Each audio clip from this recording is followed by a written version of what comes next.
नमस्कार दोस्तों। आजकल टीवी पे और आम लोगों के बीच में आपने देखा होगा चर्चा हो रही है आई फ्लू की।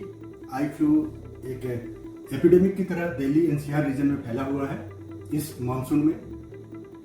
तो आइए हम बात करेंगे आज इसी टॉपिक पर, आई फ्लू पर। मैं doctor D N. Yadav, practising homeopathic physician in the region of Delhi NCR.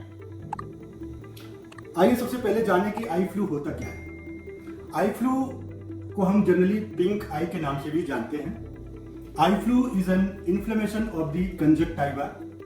Conjunctiva एक फाइन सी मेम्ब्रेन होती है, सीथ, जो आपके white part of the eye को कवर करती है, और इसके इन्फ्लेमेशन को ही हम कंजक्टिवाइटिस के नाम से या पिंक आई के नाम से या आई फ्लू के नाम से जानते हैं। अब हम बात करेंगे आई फ्लू होने के क्या क्या कारण हैं। तो मैं दोस्तों आपको बता देना चाहता हूं कि eye flu generally viral origin के, बैक्टीरियल ओरिजिन के या एलर्जेंस के कारण होते हैं। जो वायरल कंजक्टिवाइटिस होती है, यानी कि वायरल आई फ्लू जो होती है, उसमें मोस्टली जो सिम्टम्स देखने को मिलते हैं वो रेड इची आईज,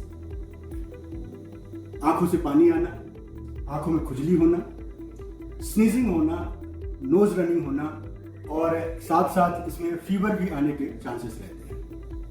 वायरल कंजक्टिवाइटिस में जो आंख से डिस्चार्ज आता है वो डे के टाइम में, दिन में वाटरी डिस्चार्ज होता है, और मॉर्निंग के समय में ये स्टिकी डिस्चार्ज होता है, जिससे आंखें, पलकें जो है वो चिपक जाती हैं। ज्यादातर ऐसे वायरल कंजक्टिवाइटिस बच्चों में देखने को मिलता है, क्योंकि वायरल कंजक्टिवाइटिस मोस्टली कॉन्टैक्ट से फैलता है।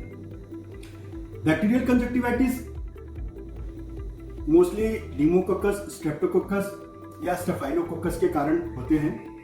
बैक्टीरियल कंजक्टिवाइटिस में जो डिस्चार्ज होता है आंखों से वो येलो कलर का या ग्रीनिश कलर का होता है, या समटाइम्स येलोइश ग्रीन भी होता है। इसमें भी रेड आईज होती हैं, इची आईज होती हैं, और लिड्स जो है वो सूज जाती हैं बैक्टीरियल कंजक्टिवाइटिस में।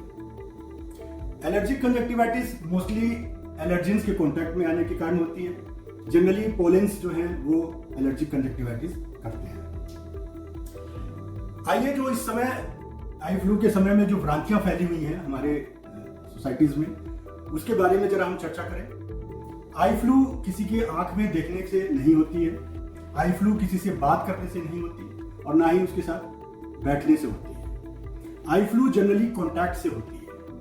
किसी इन्फेक्टेड पर्सन के हैंकरचीफ यानी कि रुमाल से या तौलिए का इस्तेमाल करने पे ये फैलने का इसके चांस रहता है। आई फ्लू में बच्चों को ज्यादा बचाने की जरूरत होती है, क्योंकि बच्चे जब आपस में खेलते हैं तो एक दूसरे के कांटेक्ट में आते हैं, बॉडी उनकी टच होती है। आईज, अगर हाथ उनकी अगर आईज पे गए हैं, आंखों को मीच लिया है और फिर दूसरे बच्चों को कांटेक्ट कर लिया, तो दूसरे बच्चों में उससे फैलने की संभावना बढ़ जाती है। इसलिए बच्चों को आई फ्लू से बचाने की ज्यादा जरूरत है। होम्योपैथी में आई फ्लू की बहुत सारी ऐसी दवाइयां हैं जिनसे इनका बहुत ही जल्दी इलाज हो जाता है। मुश्किल से 2 से 3 दिन में ये आई फ्लू बिल्कुल ठीक हो जाता है बिना किसी कॉम्प्लिकेशन के। होम्योपैथी में जो सबसे इंपॉर्टेंट दवाइयां हैं जो इस समय के वायरल फ्लू में, आई फ्लू में काम आ रही हैं, वो है मोस्टली बेलाडोना, यूफ्रेसिया और रस्टॉक्स। ऐसे तो अगर आप देखें तो बैक्टीरियल कंजक्टिवाइटिस या एलर्जिक कंजक्टिवाइटिस के केसेस में बहुत सारी दवाइयां इस्तेमाल होती हैं होम्योपैथी में, जैसे कि पल्सटीला, कालीबैक्ट्रोन, अर्जेंटम नाइट्रिकम, ग्राफाइटिस, पायरोजीनियम। लेकिन अभी हम चर्चा करेंगे इस सीजन में फैले हुए आई फ्लू की, यानी कि जो वायरल कंजक्टिवाइटिस है। वायरल कंजक्टिवाइटिस से बचने का सबसे अच्छा कारण है कि सबसे अच्छा उपाय है कि अपने हाथों को सैनिटाइज करते रहें, हैंड वॉश करते रहें। बच्चों में ये आदत डालें कि जो भी बच्चा इन्फेक्टेड है वो दूसरों के साथ ना खेले या अवॉइड करे, या खेल के अगर बच्चे साथ में घर पर वापस लौटते हैं तो उनके हैंड्स को सैनिटाइज करिए। और इन्हीं बातों के साथ मैं आपको बताना चाहूंगा कि आई फ्लू से डरने की जरूरत नहीं है, ना ही पैनिक होने की जरूरत है। इंटरनल मेडिसिन के साथ साथ होम्योपैथी में आई ड्रॉप्स भी आते हैं जिनका बहुत अच्छा रोल है आई फ्लूज में।